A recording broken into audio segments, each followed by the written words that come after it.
পড়াশোনা ফাঁসে যেই টাকা কামাইছি সব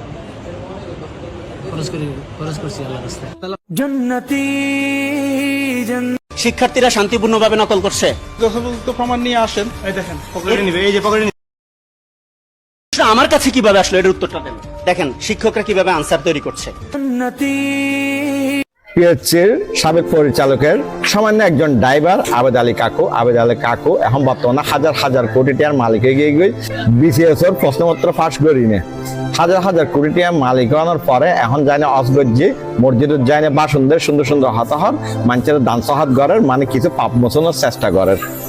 এইসব মানুষের আছে হন জাত নাই, হন দেশ নাই, হন ধর্ম নাই।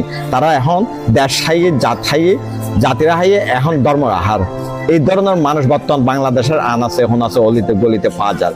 ওনারা এই ধরনের মানুষের চিহ্নিত বয়কট করবেন এই দেশের এই ধরনের মানুষের। তা যতই